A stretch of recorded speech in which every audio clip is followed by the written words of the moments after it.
Good morning class 8 student. बेटा आज हम हमारी पाठ्य पुस्तक दिव्यम में पाठ 10 लोभे पापस्य कारणम के बारे में पढ़ेंगे। लोभे पापस्य कारणम, लोभ ही पाप का कारण है। श्रित प्रत्यय। प्राचीन काले कश्मीर देशे एके नृपे एवसत। प्राचीन काल में कश्मीर किसी देश में एक नृपे एक राजा एवसत रहता था। प्राचीन समय में किसी देश में एक राजा रहता था। तस्य नाम यशपालय इति आसीत। तस्य उसका नाम यशपालय इति आसीत, यशपाल था। उसका नाम यशपाल था। स स्वभावेन अति लोभी आसीत। स वह स्वभावेन स्वभाव से अति लोभी अत्यधिक लोभी आसीत था। वह स्वभाव से अत्यधिक लोभी था। स सर्वेषु नृपेषु धनवतम भवितुम इच्छति सम। स वह सर्वेषु सभी नृपेषु राजाओं में धनवतम धनवान भवितुम बनना इच्छति चाहता था। वह सभी राजाओं में धनवान बनना चाहता था, धनवान होना चाहता था। एकदा तस्य प्रासादम एके महर्षि आगच्छत। एकदा एक बार तस्य उसके प्रासादम महल में एक महर्षि आगच्छत आए। एक बार उसके महल में एक महर्षि आए। राज्ञा पुणे सेवा सत्कारे कृते। राजा ने मुनि का सेवा सत्कार कृते किया। राजा ने मुनि का सेवा सत्कार किया। येन प्रश्न भूत्वा महर्षि राजनम एवदत। येन जिससे प्रश्न भूत्वा प्रसन्न होकर महर्षि राजनम से एवदत बोले।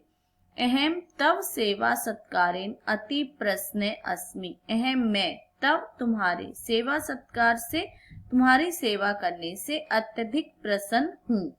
किमपि एकम वरम याचस्व। किमपि कोई भी, एकम एक, वरम वर, याचस्व मांगो, कोई भी एक वर मांगो।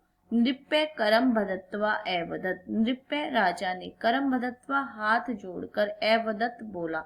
राजा हाथ जोड़कर बोला, भगवन यदि भवान मम सेव्या संतुष्ट तहि अहम यस्यापि पदार्थस्य स्पर्शम कुर्याम तत् सुवर्ण भवतु इति वरम यच्छतु। कि भगवान, हे भगवान, यदि आप मम सेव्या, मेरी सेवा से संतुष्ट हो, मेरी सेवा से संतुष्ट हो, तही तो अहम मैं यस्यापि पदार्थस्य, जिस भी पदार्थस्य पदार्थ का स्पर्श कुर्याम करूं, जिस भी पदार्थ का स्पर्श करूं, तत् वह सुवर्ण भवतु, सोने की बन जाए। इति वरम यच्छतु, ऐसा वर दे दो। कि हे भगवान, यदि आप मेरी सेवा से संतुष्ट हैं तो मैं जिस भी पदार्थ को स्पर्श करूं, जिस भी पदार्थ को छूऊं, वह सोने की बन जाए, ऐसा वर दे दो। मुनि अपि एवं एव भवतु।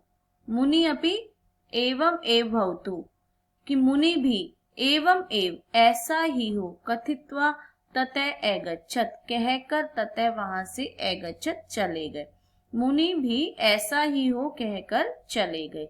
राजा अपि वरम प्राप्य अति प्रसन्न अभवत। राजा भी वरम प्राप्य, वर को प्राप्त करके अत्यधिक प्रसन्न अभवत, प्रसन्न हुआ। राजा भी वर प्राप्त करके अत्यधिक प्रसन्न हुआ। स महर्षि वचनम परीक्षितुम उत्सुके अभवत। स वह महर्षि के वचन की परीक्षा लेने के लिए उत्सुक अभवत हुआ। वह महर्षि के वचन की परीक्षा लेने के लिए उत्सुक हुआ। सम्यम व्यर्थम न याप्यने स तत्क्षणमेव तत्र स्थितानि वस्तुनि एक एकम कृत्वा अस्पृशत। सम्यम व्यर्थम, समय को व्यर्थ न यापनम, न करते हुए, न बिताते हुए, समय को व्यर्थ न बिताते हुए, से उसने तत्क्षण में, उसी ही क्षण, उसी ही पल, तत्र वहां स्थितानि वस्तुनि, वहां पर स्थितानि स्थित वस्तुनि वस्तुओं को एक एक कृत्वा करके अस्पृश्यत स्पर्श किया। कि समय को व्यर्थ न गवाते हुए उसने उसी पल वहां स्थित वस्तुओं को एक एक करके स्पर्श किया। सर्वाणि वस्तुनि सोर्नानि एभवन, सर्वाणि सभी, वस्तुनि वस्तुएं, सोर्नानि सोने की, एभवन हो गई, सभी वस्तुएं सोने की हो गई। एतत् पश्यत् तस्य तृष्णा एवर्धत, एतत् पश्यत् यह देखते हुए, तस्य उसकी तृष्णा इच्छा एवर्धत बढ़ गई। जब सारी वस्तुएं सोने की हो गई तो उसे देखते हुए उसकी इच्छा और भी बढ़ गई। लोभी राजा प्रासादस्य सर्वाणि वस्तुनि अस्पृशत्, लोभी राजा ने प्रासादस्य महल की सर्वाणि वस्तुनि सभी वस्तुओं को अस्पृशत् स्पर्श किया। सर्वत्र सर्वैन आभ्या आभासितम प्रासादम पश्यन् स आह्लादित जाते, सर्वत्र सब जगह, स्वर्णेन सोने से, आभ्या चमक से, आभासितम चमकदार, प्रसादम महल को, पश्यन देखते हुए, स वह, आह्लादित प्रसन्न जाते हुआ। सब जगह सोने की आभा को फैलते हुए देखकर, सभी जगह सोने की चमक को फैलता हुआ देखकर वह बहुत अधिक प्रसन्न हुआ। श्रांत नृप्य पिपासित एभवत, श्रांत भूखा राजा पिपासित प्यासा एभवत था हुआ, भूखा राजा प्यासा भी हुआ। सेवकिन जलम आनितम, सेवकिन सेवकों ने, जलम जल, आनितम लाकर दिया, सेवक ने जल लाकर दिया। यत एव नृप्य जलम पातुम पात्रम स्पृशति स्म तथैव जलेन सहित पात्रम अपि स्वर्ण पिंडे परिवर्तितम जातम, यथेव जैसे ही नृप्य राजा ने जलम पातुम जल पीने के लिए, पात्रम स्पृशति पात्र को, बर्तन को, स्पृशति छूता है, तथैव उसी समय जलेन सहित जल के सहित पात्रम अपि बर्तन भी स्वर्ण पिंडे परिवर्तितम जातम, स्वर्ण पिंड में परिवर्तित जातम हो गया। कि जैसे ही राजा ने पानी को पीने के लिए उस पात्र को छुआ, उसी समय जल सहित वह बर्तन भी सोने के पिंड में बदल गया। एवं स जलम पातुम भोजनम खादितुम अपि च असमर्थ अभवत, एवं इसी प्रकार से वह जलम पातुम जल पीने और भोजनम खादितुम भोजन खाने के लिए भी असमर्थ हो गया, क्योंकि उसने जो भी चीजें छुई वो सोने की बन गई, तो इस प्रकार वो जल पीने और भोजन खाने के लिए भी असमर्थ हो गया। तस्मिन एव काले क्रीडन्ति तस्य पुत्री तत्र आगच्छत, तस्मिन एव काले उसी समय ही, क्रीडन्ति खेलते हुए, तस्य पुत्री तत्र आगच्छत तस्य पुत्री उसकी पुत्री, तत्र आगच्छत वहां आ गई। यदेव स तस्या शिरे स्नेहेन स्पर्शति में सा अपि स्वर्णस्य प्रतिमा सजाता, यदेव जैसे ही से उसने तस्या शिरे स्नेहेन स्पर्शति, जैसे ही उसने उसके सिर को स्नेह से स्पर्श किया, सा अपि वह भी स्वर्णस्य प्रतिमा सजाता, वह भी सोने की प्रतिमा में बदल गई। कि उसने जैसे ही उसके सिर को छुआ तो वह भी सोने की प्रतिमा में बदल गई। अधुना यशपाले उच्चै विलापम अकरोत् तम महर्षि चास्मृत, अधुना अब यशपाल ने उच्चै जोर से विलापम विलाप रोना अकरोत् शुरू कर दिया, और तम महर्षि चास्मृत और उस महर्षि को याद किया। अब यशपाल ने जोर से विलाप करना शुरू कर दिया और उस महर्षि को याद किया। भाग्यवशेन स एव महर्षि तत्र आगच्छत, भाग्यवशेन भाग्यवश, स एव महर्षि तत्र आगच्छत वही महर्षि वहां आ गए। रुद्ने नृप्य तस्य महर्षि चरणयों पतित्वा दत्तम वरम निवार्यतुम एकत्थत, रुद्ने नृप्य रोते हुए राजा ने तस्य महर्षि उस महर्षि के चरण में पतित्वा गिरकर दत्तम वरम दिए हुए वर को निवार्यतुम हटाने के लिए कहा। कि रोते हुए राजा ने उस महर्षि के चरणों में गिरकर और जो वर उसे दिया था उसे निवार्यतुम रोकने के लिए, हटाने के लिए कहा।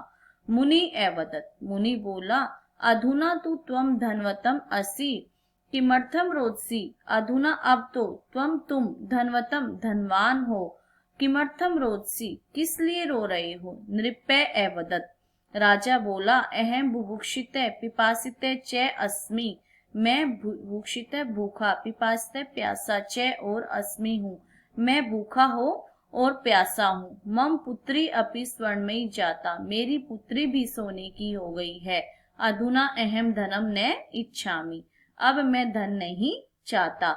मुनि अपि दयाम कृत्वा एवं अस्तु कथित्वा निर्गच्छत, मुनि भी दयाम कृत्वा दया करके एवं अस्तु ऐसा ही हो कथित्वा कहकर निर्गच्छत निकल गए। मुनि भी दया करके ऐसा ही हो कहकर निकल गए। रागे सर्वाणि वस्तुनि पुत्री च स्वाम स्वाम प्रकृति प्राप्नुवान, राजा ने सर्वाणी वस्तुनि और पुत्री च अपनी पुत्री को स्वाम स्वाम अपने अपने प्रकृति प्राप्त अपने अपने प्रकृति रूप में प्राप्त कर लिया, कि जो चीज जैसी थी वैसे ही उसे प्राप्त कर लिया। अंततः रागा अपि धनस्य तृष्णा त्यक्त्वा, अंततः अंत में राजा ने भी धनस्य धन की तृष्णा इच्छा त्यक्त्वा त्याग दी, अंत में राजा ने भी धन की इच्छा को छोड़ दिया। सत्यमेव उक्तम, सच ही कहा गया है। लोभात क्रोध है प्रभवती, लोभ से क्रोध प्रभवती उत्पन्न होता है। लोभात को आमे प्रजायते, लोभ से इच्छा उत्पन्न होती है। लोभान मोहश्च और नाशश्च, लोभ मोह और नाश का कारण है। लोभ से मोह और नाश नष्ट हो जाते हैं। लोभ है पापस्य कारणम, लोभ ही पाप का कारण है, कि लोभ से ही क्रोध उत्पन्न होता है, लोभ से ही इच्छा होती है, लोभ से ही मोह का नाश होता है, लोभ ही पाप का कारण है। विशेष क्या दिया हुआ है कि जब दो वस्तुओं अथवा व्यक्तियों की तुलना की जाए तो उत्तरावस्था का प्रयोग करते हैं हम, कंपैरेटिव डिग्री का प्रयोग करते हैं जैसे, और तरप प्रत्यय के साथ पंचमी विभक्ति एक वचन का प्रयोग करते हैं जैसे लता सुनीताया बुद्धिमतरा अस्ति, लता सुनीता से बुद्धिमतरा है, और श्याम राम श्यामात बुद्धिमतरा अस्ति, राम श्याम से बुद्धिमान है, कि दो लोगों में तुलना की जा रही है। लेकिन जब तुलना दो से अधिक के साथ हो तो उत्तमावस्था सुपरलेटिव डिग्री का प्रयोग होता है, और तम प्रत्यय के साथ षष्ठी या सप्तमी विभक्ति बहुवचन का प्रयोग होता है। रामे छात्राणाम छात्रेषु बुद्धिमतमे अस्ति, राम छात्रों में बुद्धिमान है, तो यहाँ षष्ठी और सप्तमी विभक्ति का प्रयोग हो रहा है। कालिदास कवि नाम कविषु श्रेष्ठतमे अस्ति, कालिदास कवियों में श्रेष्ठतम है। दो से अधिक के साथ तुलना होती है तो सुपरलेटिव डिग्री, और दो में तुलना होती है तो कंपैरेटिव डिग्री का प्रयोग होता है। तो बेटा ये था हमारा पाठ 10, लोभ है पापस्य कारणम। अगली वीडियो में हम इसका अभ्यास करेंगे। अगर आपको मेरी वीडियो अच्छी लगी हो तो आप इसे लाइक कीजिए, शेयर कीजिए और चैनल को सब्सक्राइब कीजिए। धन्यवाद।